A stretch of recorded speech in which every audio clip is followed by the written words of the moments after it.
Hi hello friends, Shri Swami Samarth सर्वांना. स्वागत आहे तुमचं पुन्हा एकदा हर्षदा बुटीक या यूट्यूब चॅनलवरती. आपण या व्लॉगमध्ये पोटली बटन्स कसे बनवायचे आहेत ते बघणार आहोत. चला तर मग व्लॉग स्टार्ट करूया. तर यासाठी लागणारं साहित्य आहे, ज्या फॅब्रिकचं तुम्हाला बनवायचं आहे ते फॅब्रिक लागणार आहे. आणि असे डेकोरेशनसाठी थर्माकोलचे बॉल्स जे मिळतात बघा, ते आपण यूज करणार आहे. आणि सेम फॅब्रिकला मॅचिंग असं थ्रेड घेणार आहे आणि कातर लागणार आहे. तर आपण हे फॅब्रिक असं स्क्वेअर शेपमध्ये कट करून घ्यायचं आहे आणि त्यामध्ये असं थर्माकोलचा बॉल ठेवायचा आहे आणि त्याला असं पिळा घालून घ्यायचा आहे. आणि त्याच्यानंतर तो जो आपण थ्रेड घेतलेला आहे त्याने 5 ते 6 वेळेस ॲटलिस्ट पिळा मारून घ्यायचा आहे.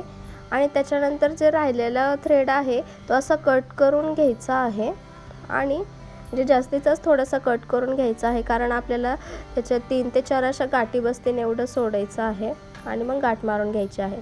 आणि हे जे उरलेलं फॅब्रिक आहे साईडचं एक्स्ट्राचं फॅब्रिक, ते म्हणजे थोडंसं असं एक्स्ट्राचं ठेवून आणि बाकीचं तुम्ही कट करून घ्यायचं आहे, कारण ते आपलं जे म्हणजे वरचं जे फॅब्रिक आहे तर ते स्टिचिंगमध्ये जाणार आहे. तर त्याचप्रमाणे मी असे मला जेवढे लागणार होते हे पोटली बटन्स तेवढे असे बनवून घेतलेले आहेत. आणि त्याचं एक्स्ट्राचं जे फॅब्रिक आहे ते मी असं कट करून घेत आहे. तर ह्याचप्रमाणे मी जे हे थर्माकोल्स जे बॉल्स टाकून जे पोटली बटन बनवले आहेत ते तुम्ही फॅब्रिकही टाकून बनवू शकता. ऐन वेळेला आपल्याला म्हणजे थर्माकोलचे बॉल नसेल, आपल्याला दुकानात आणायला टाईम नसेल, तर ते तुम्ही आपल्या जे चिंध्या असतात कापडाच्या ते टाकूनही हे असे पोटली बटन्स बनवू शकता. आता हे ट्रान्सपरंट फॅब्रिक होतं त्यामुळे मी प्रेफर असं थर्माकोलचे बॉल्स टाकूनच बनवलेलं आहे. आणि सेम मॅचिंग मला थर्माकोलचे बॉल्स मिळाले आहेत ते कलरचे, त्यामुळे मी तेच यूज केलेले आहे. तर अशा प्रकारे हे तयार आहे. आता हे मला स्लीव्जला लावायचे होते, तर त्यासाठी मी हे स्लीवचं जे म्हणजे कटिंग तयार होतं तर त्याला मी असे सेंटर पार्ट काढून घेत आहे. त्याला मी नॉच करून घेत आहे वरच्या साईडला आणि खालच्या साईडला. तसंच अस्तरलाही मी नॉचेस असे करून घेतलेले आहेत. आता आपल्याला पोटली बटन्स लावायचं आहेत. त्याला ते जे तयार केले होते आपण ते बटन्स लावून घ्यायचं आहे.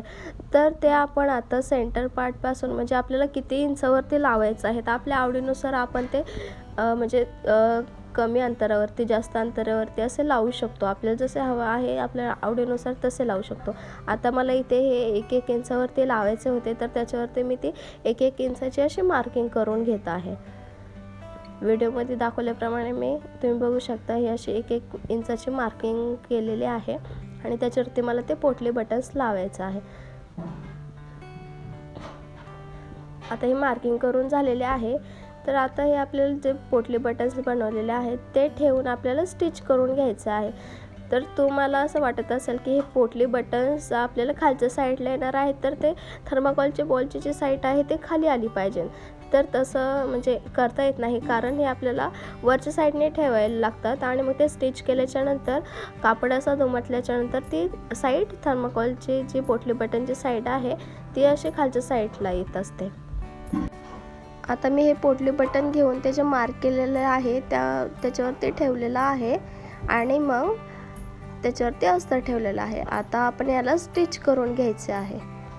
तर याला सिंगल स्टिच मारून घेऊया पहिली. आणि जिथे जे पोटली बटन आपण लावलेले आहे तिथे फक्त डबल स्टिच करायचे आहे. डबल स्टिच करायला विसरायचं नाही आहे, कारण डबल स्टिच केल्यामुळे ते पोटली बटन्स असे पॅक होऊन जातात एकदम, म्हणजे त्याचे स्टिच निघण्याचे काही चान्सेस नसतात. तर मी असं 1-1 करून पोटली बटन्स लावत आहे जिथे मार्किंग केलेले आहे तिथे, आणि त्याला स्टिच करून घेत आहे. तर आपण हे पोटली बटनची जी डिझाईन आहे स्लीव्जला किंवा नेक पॅटर्नला किंवा पॅन्ट जे असतं सिगार पॅन्टला त्यामध्ये म्हणजे मोस्टली त्यामध्येच यूज होतात. पण हे असे जर म्हणजे जास्त जर प्रिंटेड फॅब्रिक असेल, आपल्याला त्याला जरा वेगळा लुक द्यायचा असेल, प्रिंटेड फॅब्रिक असल्यामुळे आपण काय डिझाईन करू हे आपल्याला कन्फ्यूज होतं. त्यामुळे सरळ काही विचार न करता ही आपण अशी पोटली बटनची डिझाईन बनवू शकतो. तर हे पोटली बटन्स लावून झालेले आहे, म्हणजे एक स्टिच मारून झालेले आहे. आणि हे एक्स्ट्राचं फॅब्रिक जे आहे स्लीव्जचं ते मी कट करून घेत आहे. आणि आता सेंटरला ते असे नॉचेस मी मारून घेत आहे.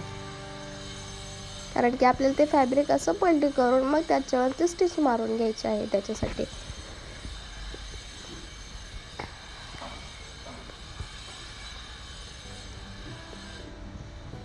तर आता हे क्लॉथ मी दुमटून घेतलेला आहे आणि ह्याला सेंटरला एक स्टिच मारून घेत आहे. ॲक्च्युली हा ब्राईडचा ब्लाऊज आहे. तर त्यांनी मला सांगितलं होतं की म्हणजे हे खूपच गजबीज असं प्रिंट असलेलं ब्लाऊज आहे, तर तुमच्या मनाने याला म्हणजे असे प्लेन असे स्लीव्स ठेवू नका. तुमच्या मनाने तुम्हाला जी डिझाईन आवडेल ती तुम्ही करा याच्यावरती. तर त्यासाठी मी हे पोटली बटनची डिझाईन करायचं ठरवलं. तर आता फक्त याला दाबटीप देऊन घ्यायची आहे. त्याला आपण दाबटीप देऊन घ्यायची आहे. ही एकदम कमी वेळात आणि एकदम इझी अशी होणारी डिझाईन आहे. तर तुम्ही ही एकदा नक्कीच ट्राय करा. खूप आवडणार आहे ही डिझाईन तुम्हाला आणि दिसायलाही खूप सोबर मस्त अशी दिसते ही डिझाईन. तर अशाप्रमाणे ही एक पोटली बटन्स लावून झालेलं आहे एका स्लीव्सला. आता हे फक्त मेन क्लॉथ आणि अस्तर असं स्टिच करून घ्यायचा राहिलेला आहे. तर अशाप्रमाणे मी दुसरंही स्लीव्ज रेडी करून घेतलं आहे, तुम्ही बघू शकता. तर आता हे फक्त स्लीव्ज आपल्या ब्लाऊजला अटॅच करून घ्यायचं बाकी आहे. तर आपलं रेडी असणार आहे पोटली बटनची डिझाईन. तर तुम्ही व्हिडिओमध्ये दाखवल्याप्रमाणे बघू शकता हे असं तयार झालेलं आहे. तर खूपच छान दिसतात हे डिझाईन. तुम्ही नक्कीच एकदा ट्राय करून बघा. तर अशा प्रकारे नवनवीन अशा टिप्स बघण्यासाठी, डिझाईन्स बघण्यासाठी माझ्या हर्षदा बुटीक या यूट्यूब चॅनलला सबस्क्राईब करायला विसरू नका. आणि हा व्हिडिओ बघितल्याबद्दल खूप खूप थँक्यू.